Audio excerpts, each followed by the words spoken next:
Praise the Lord. கர்த்தர் நல்லவர், கர்த்தர் நல்லவர், கர்த்தர் நல்லவர். ஆண்டவருடைய நாமத்துக்கு மகிமையும் கிருபையும் தயவும் உண்டாவதாக.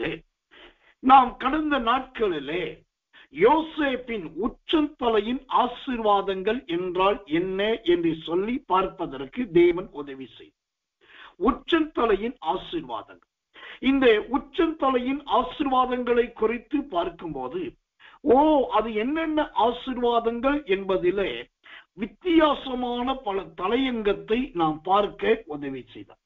ஆதியாகமத்தின் புஸ்தகம் 33ஆம் அதிகாரம் 13வது வசனத்தை வைத்து உச்சந்தலையின் ஆசீர்வாதம் என்று சொன்னால் ஒன்று தேவன் மேலே இருந்து ஆசீர்வதிப்பது என்பதையும், இரண்டாவது அது வானத்தின் ஆசீர்வாதம் என்பதையும், மூன்றாவது பணியினால் கிடைக்கிற ஆசீர்வாதம் என்பதையும், நான்காவதாக சூரியன் மூலமாய் கிடைக்கிற ஆசீர்வாதம் என்பதையும், ஐந்தாவதாக சந்திரனால் கிடைக்கிற ஆசீர்வாதம் என்பதையும், யோசேப்பின் உச்சந்தலையின் ஆசீர்வாதத்துல இந்த 5 விதமான காரியங்களை நாம் பார்த்தோம். ஒன்று தேவனால் கிடைக்கிற பரலோகத்திலிருந்து வருகிற ஆசீர்வாதம், இரண்டாவது வானத்திலிருந்து கிடைக்கிற ஆசீர்வாதங்கள், மூன்றாவது சூரியனிலிருந்து கிடைக்கிற ஆசீர்வாதங்கள், கர்த்தர் நல்லவர், நான்காவதாக சந்திரனிலிருந்து கிடைக்கிற ஆசீர்வாதங்கள் என்று தொடர்ந்து ஒவ்வொன்றாக நாம் பார்த்து வந்தோம். அன்றைக்கே முடிக்கும் போது நான் சொன்னேன், இந்த உச்சந்தலையின் ஆசீர்வாதங்கள் இன்னும் பல உண்டு.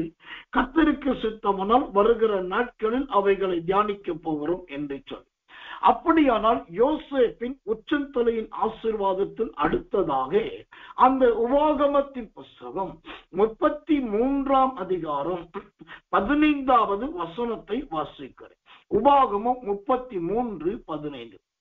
ஆதி பர்வதங்களில் உண்டாகும் திரவியங்களினாலும் நித்திய மலைகளில் பிறக்கும் அரும் பொருட்களினாலும், ஆதி பர்வதங்களில் உண்டாகும் திரவியங்களினாலும் நித்திய மலைகளில் பிறக்கும் அரும் பொருட்களினாலும். உச்சந்தலையின் ஆசீர்வாதம் என்பது யோசேப்பு இருக்கிற இடத்துல அவன் தலைக்கு மேலே இருந்து இருக்கிறதான எதுவோ அதை மூலமாய் கிடைக்கிற ஆசீர்வாதங்கள் என்பது தான் இந்த உச்சந்தலையின் ஆசீர்வாதம். இந்த உச்சந்தலையின் ஆசீர்வாதம் என்பதை பலர் அபிஷேகம் என்று சொல்லுவார்கள், சில தைலத்தின் அபிஷேகம் என்று சொல்லுவார்கள், சில பிரதிஷ்டையின் அபிஷேகம் என்று சொல்லுவார்கள், சில தேவனால் பிரதிஷ்டை பண்ணப்படுதல் அல்லது அபிஷேகிக்கப்படுதல் என்று சொல்லுவார்கள். இது எல்லாமே அது பிரசங்க வாக்கியம். ஆனால் இங்கு நான் சொல்லிக் கொண்டிருப்பது பிரசங்க வாக்கியங்கள் அல்ல, இது வேதத்தின் பிரமாணங்கள். நான் உங்களுக்கு சொல்லிக் கொண்டிருப்பது வேதத்தின் பிரமாணங்கள் என்று சொல்லப்படுகிறதானே உபதேசங்கள். பிரசங்கம் என்பது வேறு, உபதேசம் என்பது வேறு. இப்ப யோசேப்பின் உச்சந்தலையின் ஆசீர்வாதம் என்பது அவன் தலைக்கு மேலே காணப்படுகிற பொருட்களினால் வரக்கூடிய. அதிலே இன்றைக்கு நாம் பார்க்கிறோம், ஆதி பர்வதங்களில் உண்டாகும் திரவியங்களினாலும் என்று சொல்லி. பர்வதம் என்று சொன்னாலே அது மலைகளுக்கு அடுத்த ஒரு பகுதி. மலை என்பது மிக உயரத்தை அளவுக்கு மிஞ்சின மாபெரும் உயர்ஸ்தலத்தை காண்பிப்பது மலை என்று சொல்லப்படுது. பர்வதம் என்று சொல்லுவது அது ஒரு மேட்டையும் அல்லது மலைக்கு மேலே இருக்கிற ஒரு மேடான பகுதி, ஒரு குன்றுகளை காண்பிக்கும். ஆனால் இந்த பர்வதம் என்பது மோசையின் காலத்திலே பர்வதத்தின் மேல் என்று பார்க்கிறோம். ஆனால் பல இடத்துல பர்வதம் என்பது சின்ன சின்ன மலைகளாக சத்திரம் ஏறக்கூடிய அளவுக்கு சாதாரண உயரத்தில் இருப்பது. இயேசு கிறிஸ்துவை சிலுவையில் கொண்டு போய் அறைந்தது கூட ஒரு பெரிய உயர்ந்த மலை மேலே கிடையாது, அது ஒரு கொல்கதா பர்வதம் தான். ஒரு பர்வதம் என்றுதான் வேத அறிஞர்களும் வேதாகம பண்டிதர்களும் ரொம்ப முக்கியமாய் போய் பார்த்தவர்கள் கூட அதை சொல்லுகிறார். அப்போ ஒரு மலைக்கும் பர்வதத்துக்கும் உள்ள வித்தியாசம் என்பது வேறு. இப்ப யோசேப்பின் உச்சந்தலையின் ஆசீர்வாதத்துல இங்கே அந்த உபாகமம் 33:13 சொல்கிறது, பர்வதங்களில் உண்டாகும் திரவியங்களினால். இந்த பர்வதங்களில் உண்டாகும் திரவியங்கள், கர்த்தர் நல்லவர், கர்த்தர் நல்லவர், கர்த்தர் நல்லவர். அப்படியானால் இந்த பர்வதங்களில் என்னதான் இருக்கிறது? இந்த பர்வதங்களில் எதை சொத்துறோம்? அப்படிப்பட்ட ஆசீர்வாதம் எவ்வளவு பெரியதா இருக்கிறது என்பதை முதலாவது நாம் தெரிந்து கொள்வது ரொம்ப நல்லது. கர்த்தருடைய நாமத்துக்கு மகிமை உண்டாவதாக. முதலாவது, இந்த பர்வதம் என்றால் என்ன? இந்த பர்வதம் என்பது எதை குறிக்கிறது? வாசிக்கிறேன்.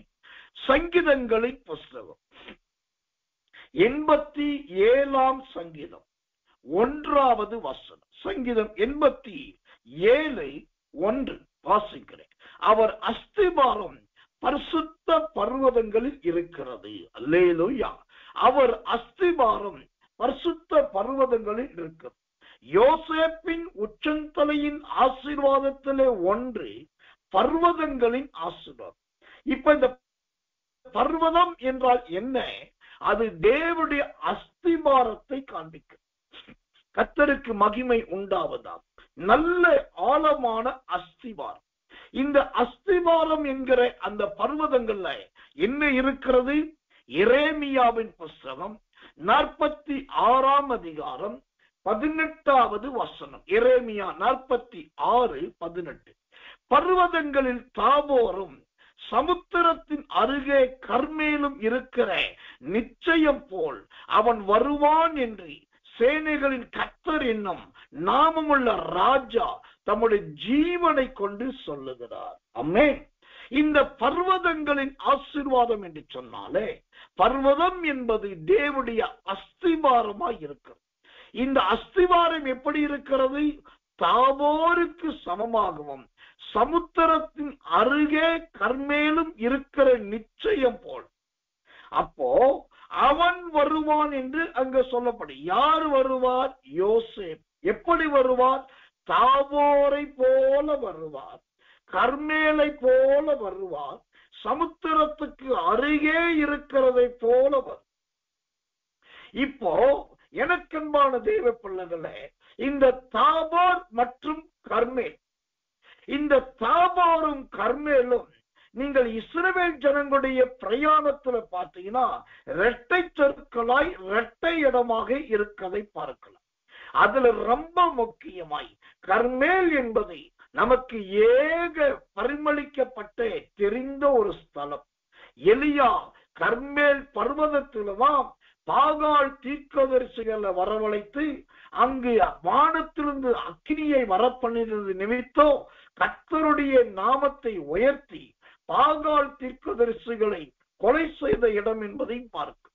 அப்போ இந்த யோசேப்பின் ஆசீர்வாதம் என்பது ஆதி பர்வதங்களின் ஆசீர்வாதம் என்று சொன்னால் அங்கு நல்ல கர்த்தர் நல்லவே, கர்த்தருடைய அஸ்திபாரம் இருக்கிறது என்று பொருள். இரண்டாவது, அது கர்மேலுடைய ஆசீர்வாதம் என்று பேர். எனக்கன்பான தேவ பிள்ளைகளே, இந்த காலை வேளையிலே தேவ சமூகத்திலே தேவ வார்த்தையை கேட்பதற்காக ஜெபத்தோடு வந்திருக்கிறீர்கள். எழுதி வைத்துக் கொள்ளுங்கள். உச்சந்தலையின் ஆசீர்வாதம் என்பது ஒருவர் கை வைத்து தலையிலே கை வைத்து தொட்டு ஆசீர்வதிப்பது மட்டும் கிடையாது. தேவனே தம்முடைய பர்வதத்தின் ஆசீர்வாதங்களினால் நிரப்புவார். இந்த உபாகமம் 33:13 ஆதி பர்வதம் என்று பார்க்க. ஆதி பர்வதம் என்ற வார்த்தை வேதாகமத்திலே இங்க மட்டும்தான் இருக்கு. அப்போ ஆனால் பர்வதம் என்கிற வார்த்தை வேதம் முழுவதும் பரவி இருக்கு. இதுல ஆதி பர்வதம் என்று எதை சொல்லுவது என்று கேட்டால், ஆதியிலே தேவன் வானத்தையும் பூமியையும் சிருஷ்டித்தார். அதை சோத்திரம் ஒழுங்கின்மையும் வெறுமையுமாய் இருந்தது. ஆழத்தின் மேல் இருள் இருந்தது. தேவன் இருளையும் வெளிச்சத்தையும் வெவ்வேறாக பிரித்தார். இதுதான் ஆதி பர்வதத்தின் ஆசீர்வாதம். அப்போ இந்த ஆதியிலே வானமும் பூமியும் சிருஷ்டிக்கப்பட்டதற்கும் யோசேப்பின் உச்சந்தலையின் ஆசீர்வாதத்துக்கும் என்னையா சம்பந்தம் என்று கேட்டால், ஆதியிலே தேவன் எப்படி வானத்தையும் பூமியையும் சிருஷ்டித்தாரோ அதே போல யோசேப்பின் காலத்துல 2 விதமான சிருஷ்டிப்பு உண்டானது. ஒன்று, பழைய எகிப்தில் இருக்கிற பழைய பழக்க வழக்கங்கள், பழைய விதமான சுபாவங்கள் எல்லாமே சட்ட திட்டத்தின் மூலமாகவும் வாய்மொழி உத்தரவுகள் மூலமாகவும் யோசேப்பின் கொண்டு எகிப்தில எல்லா பழக்க வழக்கங்களும் மாற்றப்பட்டது. எல்லா விதமான சுபாவங்கள், குணாதிசயங்கள் எல்லாம் மாற்றப்பட்டது. ஏனென்றால் யோசேப்புடைய உத்தரவில்லாமல் ஒருவனும் தன் கையையும் காலையும் அசைக்க முடியாது. இரண்டாவது, கர்த்தர் நல்லவே அந்த வானத்தையும் பூமியும் சிருஷ்டித்தார். அங்கு யோசேப்பின் காலத்திலே சிருஷ்டிக்கப்பட்ட இரண்டாவது காரியம் எது? கானானில் இருந்த யாக்கோபு, கானானில் இருந்த யோசேப்பின் சகோதரர்கள் மற்றும் சில இஸ்ரவேலர் இந்த இஸ்ரவேல் இந்த எகிப்துக்கு கொண்டு வரப்பட்டு அங்கு அவர்கள் வேறு விதமாக உருவாக்கப்பட்டார்கள், சிருஷ்டிக்கப்பட்டார். ஆதியிலே எப்படி வானமும் பூமியும் சிருஷ்டிக்கப்பட்டதோ அதே போல யோசேப்பின் காலத்துல நிறைய புதுவிதமான சட்ட திட்டங்களும் நிறைய சிருஷ்டிப்புகளும் உருவாக்குதல் உண்டது. அந்த சிருஷ்டிப்பில் ஒன்றுதான் ஓசத்திரம் யாக்கோபின் குடும்பத்தார் தங்குவதற்கு அவருக்கு கொடுக்கப்பட்ட கோசேன் என்னும் தேசம். இரண்டாவது, அந்த தேவன் ஆதியிலே ஆசீர்வதிக்கும் போது அங்கு பூமியின் மேல் இருள் இருந்தது. அந்த இருளையும் வெளிச்சத்தையும் வெவ்வேறாக பிரித்தார் என்று பார்க்கிறோம். இந்த ஆதி பர்வதத்தின் ஆசீர்வாதத்துல இரண்டாவது ஆசீர்வாதம் என்ன? பிரிக்கிற ஆசீர்வாதம். என்ன பிரிக்கிற ஆசீர்வாதம்? யாக்கோபையும் அவருடைய குமாரத்திகளையும் கானானுக்கு கொண்டு வந்தாச்சு.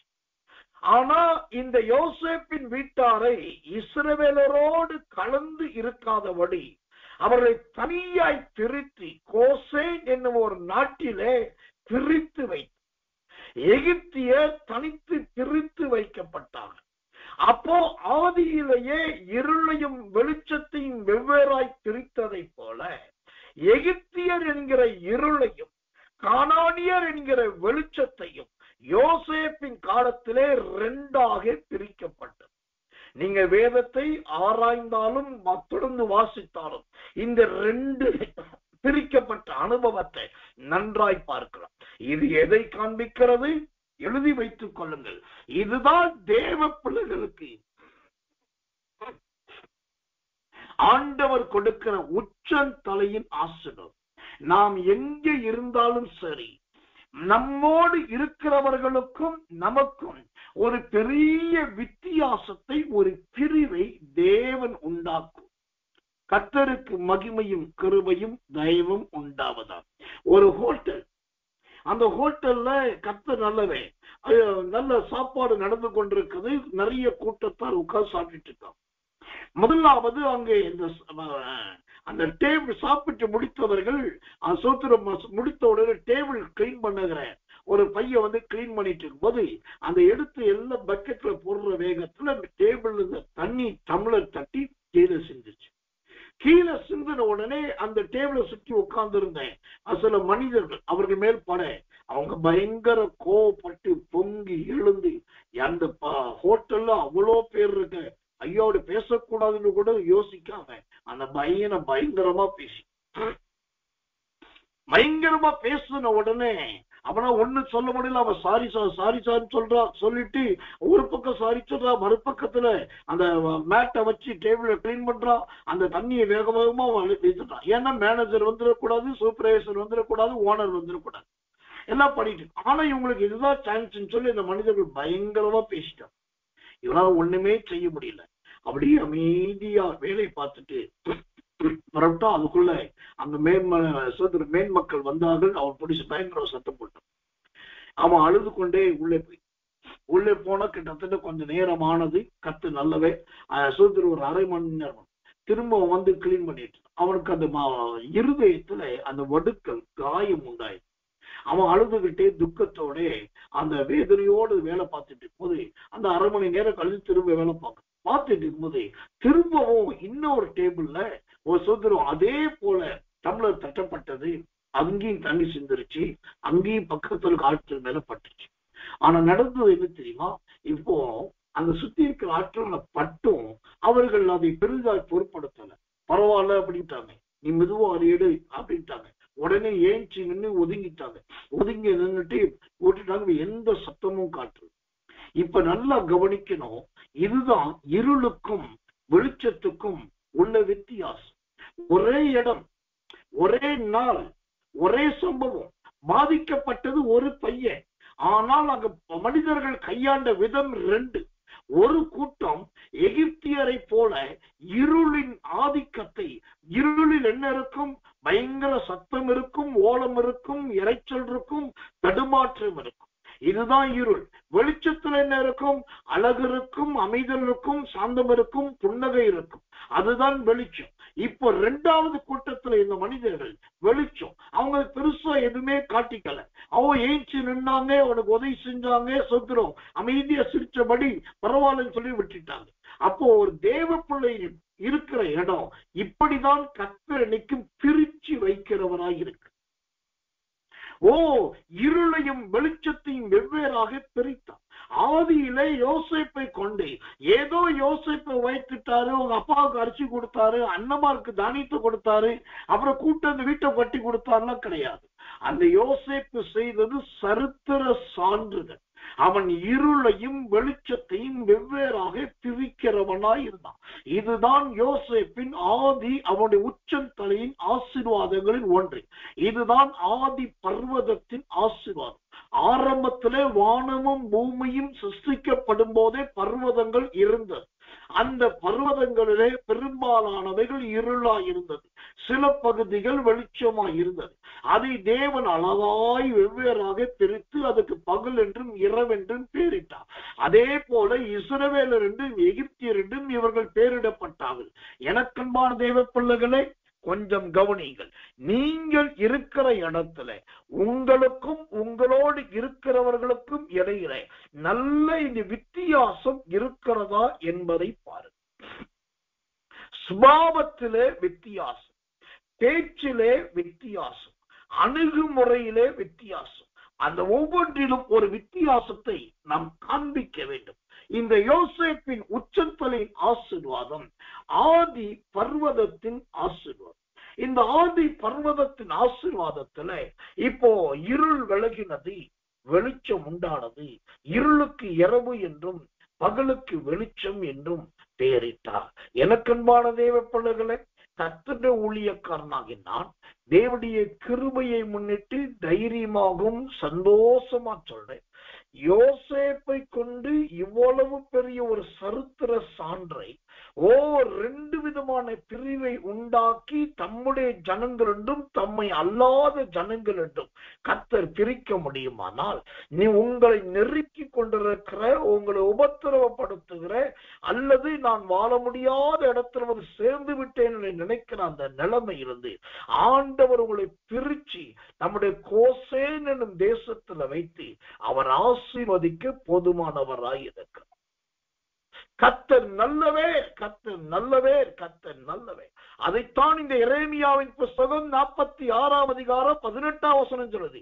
பர்வதங்களில் தாபோரும் சமுத்திரத்தின் அருகே கர்மேலும் இருக்கிற நிச்சயம் போல் அவன் வருவான் என்று. நிச்சயம் போல். அப்போ ஒரு மனுஷனை தேவன் கொண்டு வந்து அங்கு வைக்கும் பொழுதே கர்த்தர் நல்லவர், கர்த்தர் நல்லவர், கர்த்தர் நல்லவர். ஒரு நிச்சயமுள்ள மனுஷன். எவ்வளோ மனிதர்கள் யோசேப்புக்கு முன்னாகவும் யோசேப்பின் காலத்திலும் பிறந்தார்கள், வளர்ந்தார்கள். ஆனால் அவர்கள் எல்லாரும் வந்து அப்படி ஒரு நிச்சயமுள்ளவர்களாய் மாறிவிடவில்லை. ஆனா யோசேப்பு தேவனுடைய பார்வையிலே ஒரு நிச்சயமுள்ளவனாய் மாறி. கர்த்தர் நல்லவர், கர்த்தர் நல்லவர், கர்த்தர் நல்லவர். எனக்கன்பான தேவ பிள்ளைகளே, இப்போ இந்த ஆதி பர்வதத்தின் ஆசீர்வாதம் என்பது கர்த்தருடைய நாமத்துக்கு மகிமையும் கிருபையும் தயவும் உண்டாவதாக. அது உன்னதமான ஒரு மலை போன்ற மேடான பகுதி மாத்திரமல்ல. இந்த ஆதி பர்வதத்துல என்ன இருக்குது? அந்த உபாகமம் 33ஆம் அதிகாரம் 15ஆம் வசனம் சொல்லுது, ஆதி பர்வதங்களில் உண்டாகும் திரவியங்களினாலும். அல்லேலூயா. இந்த ஆதி பர்வதத்துல தேவன் ஒளித்து வைத்திருக்கிற சில ஆசீர்வாதங்கள் உண்டு. தேவன் மறைத்து வைத்திருக்கிற சில பொக்கிஷங்கள் உண்டு. அப்போ இந்த ஆதி பர்வதத்துல தேவன் எதை ஒளித்து வைத்திருக்கிறார் அல்லது எதை மறைத்து வைத்திருக்கிறார் என்று சொன்னால், கர்த்தர் அளவே சில நல்ல சொல்றோம் பொக்கிஷங்களை, அருமையான திரவியங்களை அங்காண்டு வைத்திருக்க. இந்த திரவியங்கள் என்பது என்ன? இந்த திரவியங்கள் என்பது எதை குறிக்கிறதா இருக்கிறது? திரவியத்தை குறித்து வேதம் சொல்லுகிற வியாக்கியானம் என்ன? கர்த்தருடைய நாமத்துக்கு மகிமையும் கிருபையும் தயவும் உண்டாவதாக. இந்த திரவியத்தை குறித்து வேதத்திலிருந்து ஒரு வசனத்தை வாசிக்கிறேன், ஜெபத்தோடு கவனிங்கள்.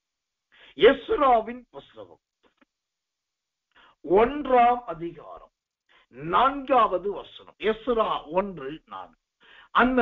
அந்த ஜனங்களில் மீதியாயிருக்கிறவன் எவ்விடத்தில் தங்கி இருக்கிறானோ அவ்விடத்து ஜனங்கள் எருசலேமில் உள்ள தேவனுடைய ஆலயத்துக்கென்று அவனிடத்தில் உற்சாகமாய் காணிக்கை கொடுத்து அனுப்புகிறதும் அன்றி, அவனுக்கு பொன் வெள்ளி முதலிய திரவியங்களையும் மிருக ஜீவன்களையும் கொடுத்து உதவி செய்ய வேண்டும் என்று பெர்சியாவின் ராஜாவாகிய கோரேஸ் அறிவிக்கிறார் என்று தன் ராஜ்யம் எங்கும் எழுதி அனுப்பி விளம்பரம் பண்ணிவிட்டார்.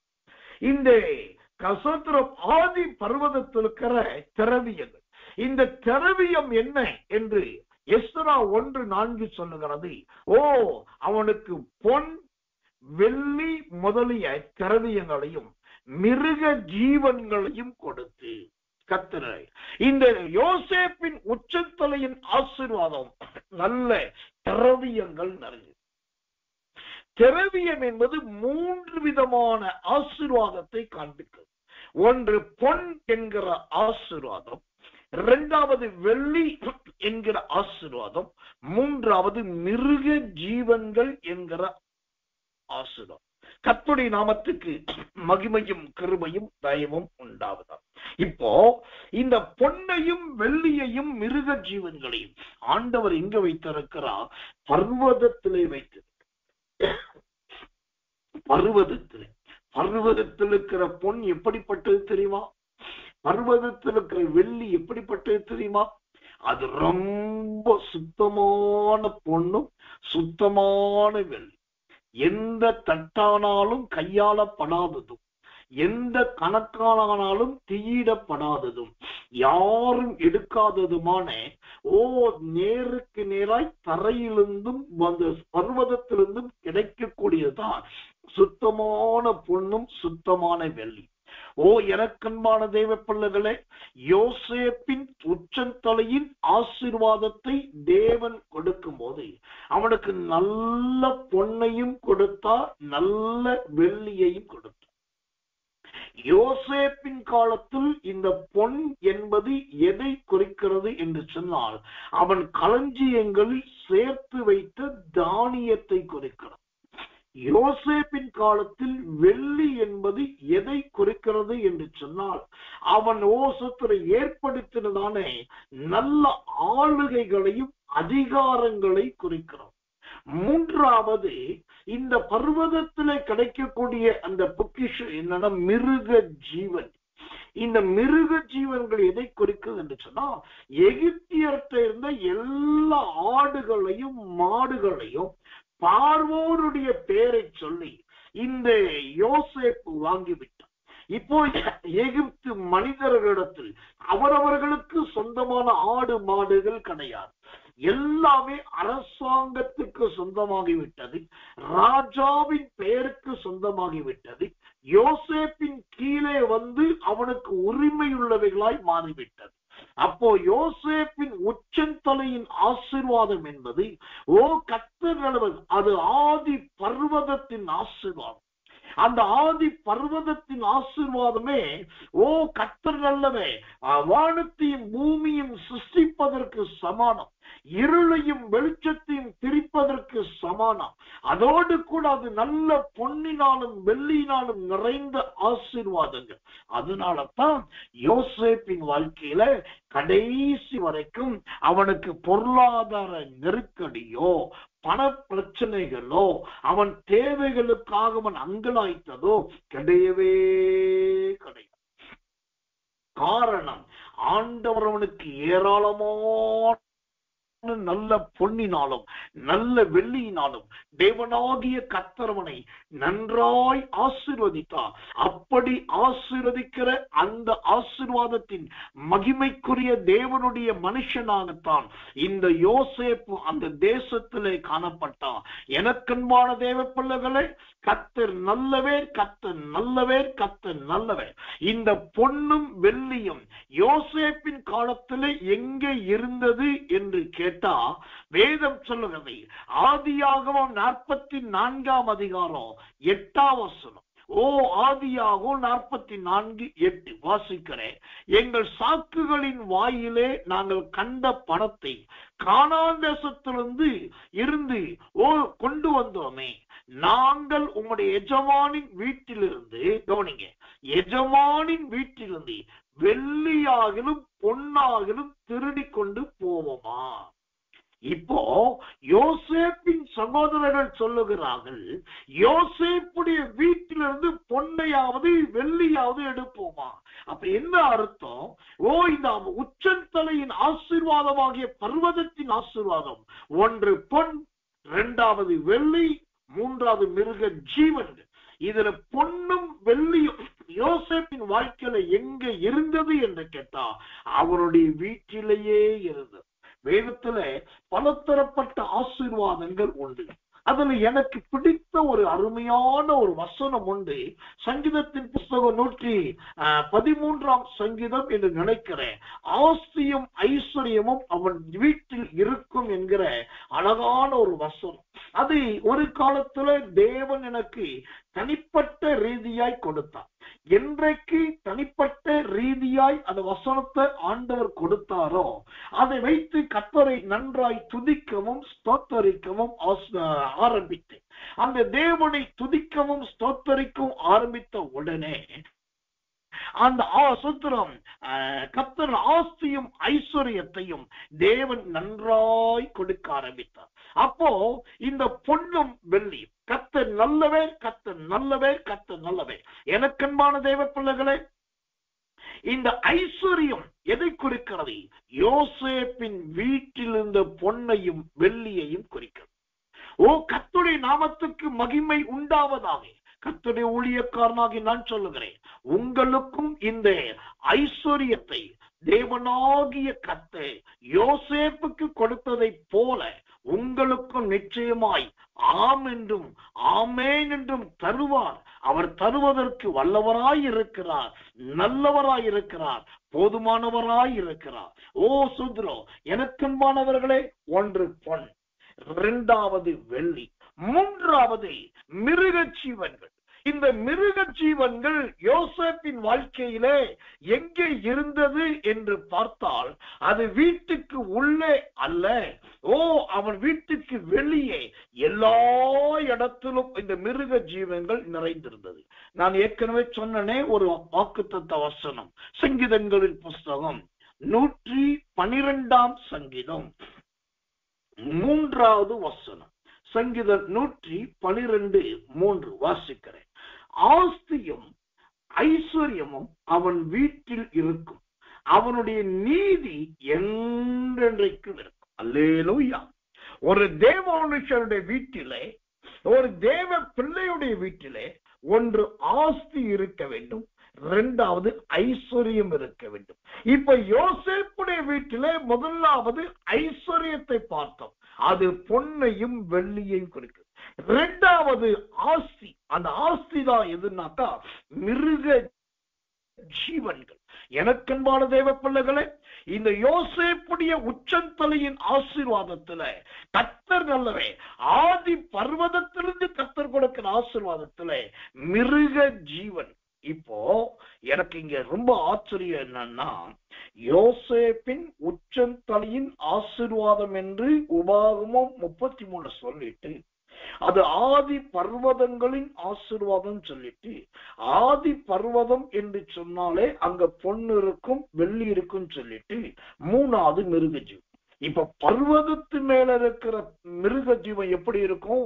எகிப்துல இருக்கிறதும் நீங்களும் நானும் கண்டதுமான அந்த கேதாரின் ஆடுகளை போல, பலத்த கன்றுகளை போல, அல்லது காளை மாடுகளை போல இருக்காது. பர்வதங்கள் மிருக ஜீவன்கள் என்பது எந்த மனுஷனையும் எந்த மனுஷனாலும் அடக்க முடியாத பெரிய பெரிய காட்டு விலங்குகளை குறிக்கும். பர்வதங்களில் இருக்கிற மிருக ஜீவன் எப்படி இருக்கும்? அது மனிதர்களோடு வாழுவது கிடையாது. மனிதர்களுக்கு அப்பாற்பட்டு தனித்து உயர்ந்த இடத்தில் வாழக்கூடியது. அது நல்ல நீர் ஓடைகளின் தண்ணீரை குடித்து, நல்ல பசும் தலைகளை புசித்து, அரட்டுவார் மிரட்டுவார் இல்லாதபடிக்கு கொழுத்து வாழக்கூடியது. எனக்கன்பான தேவ பிள்ளைகளே, யோசேப்புக்கு ஆண்டவர் கொடுத்த மிருக ஜீவன்கள் கூட நல்ல கொழுத்தவைகளைத்தான் கொடுத்தார். அதனாலதான் பார்வோன் சொப்பனம் காணும் போது 7 தொத்தலான மாடுகளும் 7 கொழுத்த பசுகளை பார்க்கிறோம். அந்த கொழுத்தது எதை குறிக்கிறது? யோசேப்பின் காலத்திலே மிருக ஜீவன்களுக்குள் உண்டாக போகிற விருத்தியை காண்பிக்கும். அப்போ உள்ளே பொன்னையும் வெள்ளியையும் கொடுத்து அவனை ஆதி பர்வதத்தின் ஆசீர்வாதமாய் கொடுத்த ஆண்டவன் வெளியே நல்ல பலத்த சுத்திர மிருக ஜீவன், அது நல்ல பெரிய பெரிய உருவமானவைகள், மிகப்பெரிய மாமிசமாய் இருக்கிறவைகள். கர்த்தர் நல்லவை, மற்ற மனிதர்களால் சுத்திர ஆள முடியாதவைகள். அப்படிப்பட்ட நல்ல மிருக ஜீவன்களை கர்த்தர் கொடுக்கிறாரே. இந்த மிருக ஜீவன்கள் யோசேப்பின் வாழ்க்கையில எதை குறிக்கிறது என்று சொன்னால், பர்வதத்தில் மேய்கிற மிருகங்களை எப்படி அடக்கவும் ஒடுக்கவும் முடியாதோ, அதே போல் யோசேப்பை அடக்கவும் ஒடுக்கவும் அங்கிருக்கிற தலைவர்களாலும் சுத்திரம் அதிபதிகளாலும் பிரபுக்களாலும் முடியாமல் போன.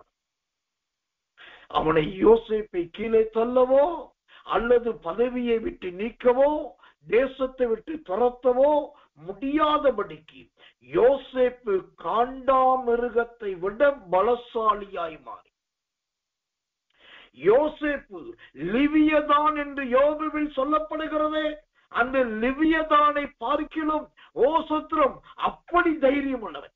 லிவியதானை குறித்து நிறைய வார்த்தைகள் இருக்கிறது. அதுல அந்த தேவ மனுஷன் சொல்லுகிறார், லிவியதானை சொல்லும் போது அது மனிதர்களை பார்க்கும் போது என்ன செய்யுமா? நிகில் என்று சொல்லுமா, நிகில் என்று சொல்லுமா. கர்த்தர் நல்லவன். அந்த நிகில் என்றால் என்ன? கர்த்தர் நல்லவன். யோபுவின் புஸ்தகம் 39 அதிகாரம் 25வது வசனம். யோபு 39:25. எக்காலம் தொனிக்கும் போது அது நிகில் என்று கனைக்கும். யுத்தத்தையும் படைத்தவரின் ஆர்ப்பரிப்பையும் சேனைகளின் ஆரவாரத்தையும் தூரத்திலிருந்து மோப்பம் பிடிக்கும். இப்போ யோசேப்புக்கு கொடுக்கப்பட்ட அந்த பர்வதத்தின் மிருக ஜீவன் என்பது இந்த லிவியதானை போல அல்லது அதை விட பயங்கரமானது. இந்த லிவியதானுக்கு ஒரு சுபாவம் என்ன? அது எக்காலத்தை கேட்கும் போது நிகில் என்று கனைக்குமா, வர்றியா ஊதுரியா என்ன சத்தம் சொல்லி ஒரு ஏளனமா பார்க்கக்கூடிய, அதுதான் நிகில் என்று பார்க்குமா.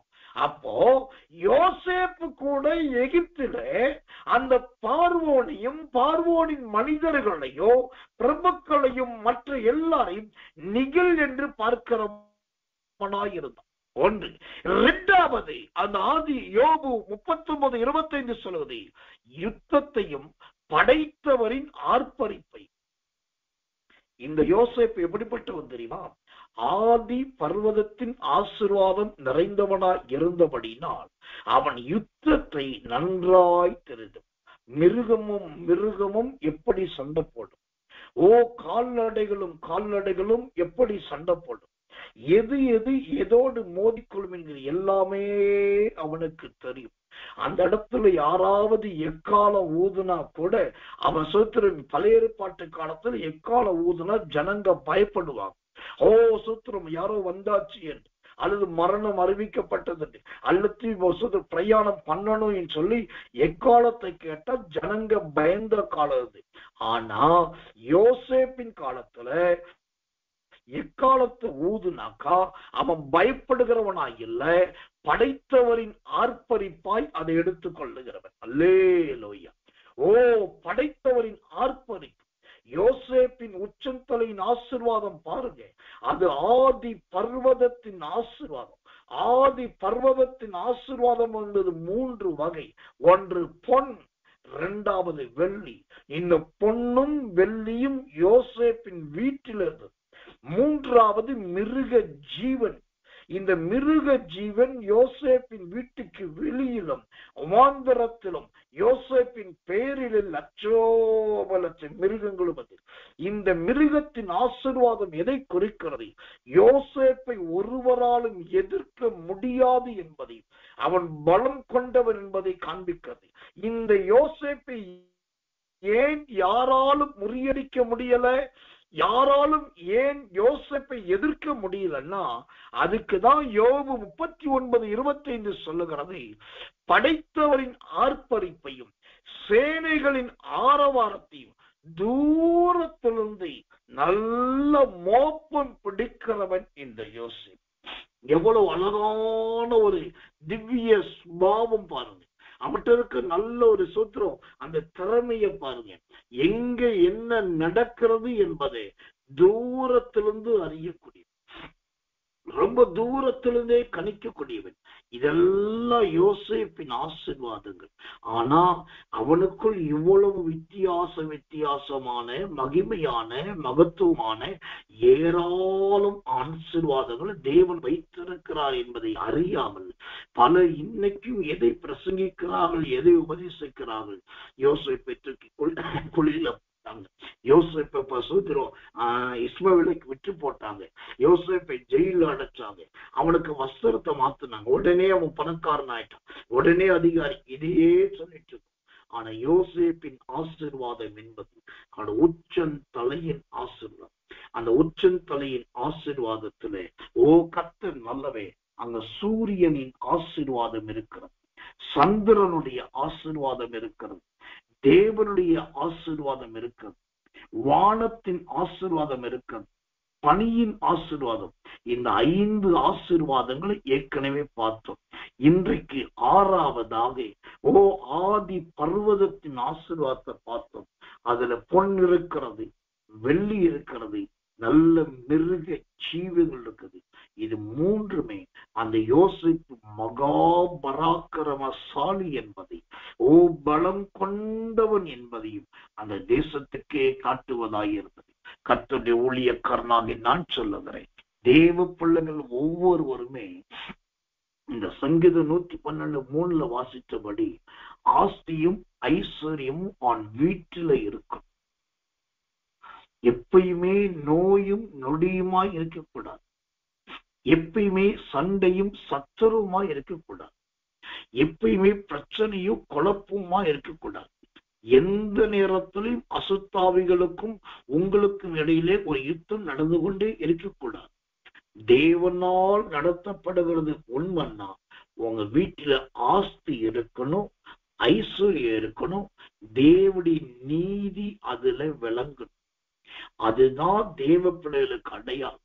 இந்த கடன் வாங்கி கொண்டிருப்பதோ, அந்த கடன் அடைக்கிறதுக்காக கண்ணீர் விட்டு அழுவதோ, திரும்ப அந்த கடன் அடைக்க வேறு ஒரு இடத்துல ஆண்டவரே தாரும் என்று கேட்பதோ, இது எல்லாம் யோசேப்பின் ஆசீர்வாதங்கள் கிடையவே கிடையாது. நம்முடைய உச்சந்தலைக்கு சில ஆசீர்வாதங்கள் ஆண்டு வச்சிருக்க. அதுல ஒன்றுதான் பர்வதத்தின் ஆசீர்வாதம். பர்வதம் என்றாலே கண்மலைக்கு நிகரான ரொம்ப உறுதியான பாறைகளுக்கு பேர் தான் கண்மலை, அந்த பர்வதம். அப்போ தேவன் உங்களை உறுதியா வைக்கட்டும். சங்கீதம் 112 3 ஆஸ்தியையும் ஐஸ்வர்யத்தை கொடுக்கட்டும். ஓ யோசேப்பின் வாழ்க்கையில் இருந்த பொன்னையும் வெள்ளியையும் மிருக ஜீவன்களைப் போல சுத்தமான பொன்னை கர்த்தர் உங்களுக்கு தரட்டும். தெளிவான வெள்ளியை உங்களுக்கு தரட்டும். பர்வதத்தின் மிருக ஜீவன்களைப் போல நிகில் என்று சொல்லக்கூடிய அவ்வளவு தைரியமான தூரத்திலிருந்து வரக்கூடியதையும் கணிக்கக்கூடிய அந்த ஒரு உறுதியான மிருகங்களை போல ஆண்டவர் உங்களை எல்லாருக்கும் முன்பாக பராக்கிரமசாலியாய் வைக்கட்டும். உங்களை தைரியசாலியா வைக்கட்டும். துணிச்சல் மிக்கவர்கள் அவங்களை வைக்கட்டும். எல்லாருக்கும் நீங்கள் ஒரு புதுமையின் மனிதனாக, புதுமையின் மனுஷியாக, யாரும் கிரகிக்க முடியாத வித்தியாசமான தோற்றமும் வித்தியாசமான தயவும் பெற்றவர்களாய் தேவனாகிய கர்த்தர் உங்களை மாற்றுவாராக. ஒரே ஒரு காரியத்தை நான் சொல்லி முடிக்கிறேன். சமீப நாட்களா நான் அடிக்கடி சொல்ற ஒரு வார்த்தை, ஏன் ஜனங்கள் இப்படி ஆசிரியக்கும், ஏன் மக்கள் இப்படி ஆசிரியக்கப்படும், ஏன் விசுவாச பிள்ளைகள் இப்படி உயர்த்தப்படும். இது என்னுடைய தனிப்பட்ட பாரம். நம்முடைய ஊழியத்தில் இருக்கிற யாருமே தரித்திரியர்களா இருக்கக்கூடாது, பஞ்சம் படைக்கிறவர்களா இருக்கக்கூடாது, கையேந்தி பிழைக்கிறவர்களா இருக்கக்கூடாது, கடனுக்கும் வட்டிக்கும் அடிமைப்பட்டவர்களா இருக்கக்கூடாது. கர்த்தர் நல்லவன், கையிலாக கொடுக்கிறவர்களும் ஆகும். விசேஷமா பணத்தை வாங்கி அல்லது கடன் வாங்கி தொழில் செய்கிறவர்களா இருக்கக்கூடாது. நம்முடைய தேவப்பிள்ளைகள் ஒவ்வொருத்தர் வீட்டிலையும் சங்கீதம் 112 3 ஆசியும் ஐஸ்வர்யமும் உங்க வீட்டுல இருக்கணும். தேவனுடைய நீதி அதுல விளங்கணும். யோசேப்பை போல பொன்னும் வெள்ளியும் உங்க வீட்டுல இருக்கணும். யோசேப்புக்கு கிடைச்ச பர்வதத்தின் மிருக ஜீவன்களை போல ரொம்ப உறுதியான பக்க பலமான பலம் வாய்ந்தவர்களை தேவன் உங்களுக்கு தரணும். ஆக மொத்தம் உங்களை பார்த்தாலே ஒன்று மற்றவர்கள் முன்பாக மரியாதை வரணும், இல்லாட்டி உங்களை கண்டா ஒரு பயம் வரும். மரியாதை வந்தாக்கா கர்த்தர் உங்களை பிரகாசிப்பிக்கிறார் என்றார். உங்களை பார்த்தா பயப்படுகிறார்கள் என்று சொன்னா நீங்க தேவனால் மறைக்கப்பட்டிருக்கிறீர்கள் என்றார். அப்ப தேவனால் பிரகாசிப்பிக்கப்படுகிறதும் தேவனால் மறைக்கப்படுகிறதுமான அந்த உன்னதமான ஆசீர்வாதங்களை மகிமையின் தேவன் நிச்சயமாய் உங்களுக்கு கொடுப்பார். யோசேப்பின் உச்சந்தலையின் ஆசீர்வாதங்கள் உங்களுக்கு உண்டாகும். கர்த்தருக்கு சித்தமானா இந்த யோசேப்பின் உச்சன் தலையில் மற்ற நித்திய மலைகளில் பிறக்கும் அரும்பொருட்களை குறித்த ஒரு மகிமையான வெளிப்பாட்டின் சத்தியத்தை நாளைக்கு நாம் கேட்க போகிறோம். அது ரகசியங்களை அறிந்து கொள்ள போகிறோம். கர்த்தரிடத்தில் சுதந்திரிக்க போகிறோம். எல்லாரும் கண்களை மூடி ஆண்டவரை நோக்கி ஒப்பு கொடுத்து, கர்த்தாவே, யோசேப்பின் உச்சன் தலையின் ஆசீர்வாதம் அது ஆதி பர்வதத்தின் ஆசீர்வாதம் அல்லவா, அந்த ஆதி பர்வதத்தின் ஆசீர்வாதத்தை எனக்கு தாரும் என்று சொல்லி எல்லாரும் கண்களை மூடி கர்த்தரை சோதரிப்போம். இயேசுவின் நாமத்தினாலே நாம் ஜெபிப்போம்.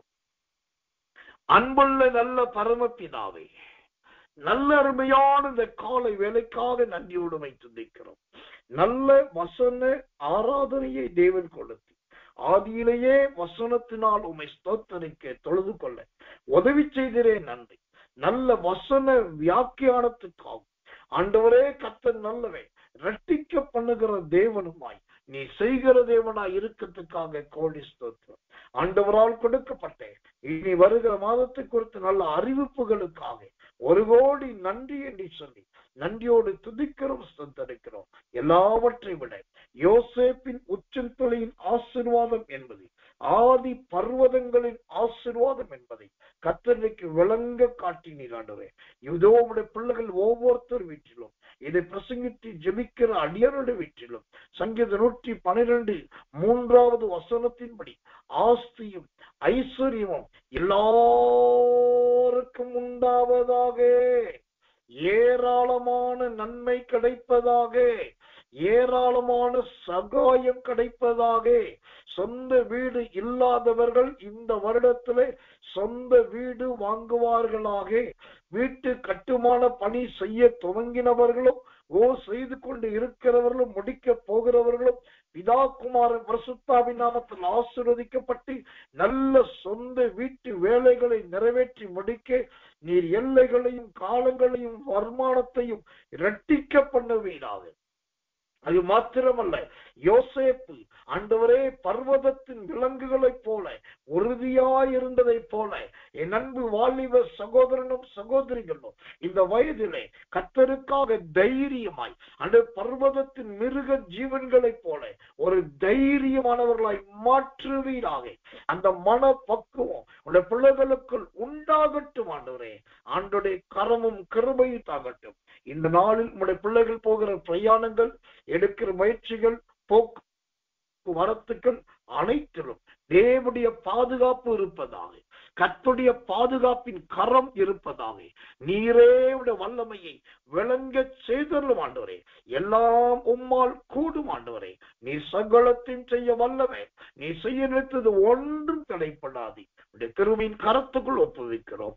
இயேசுவின் ரத்தம் செய்யும். இயேசுவின் நாமத்தில் ஜெபிக்கிறோம் நல்ல பிதாவே. ஆமென், ஆமென், ஆமென்.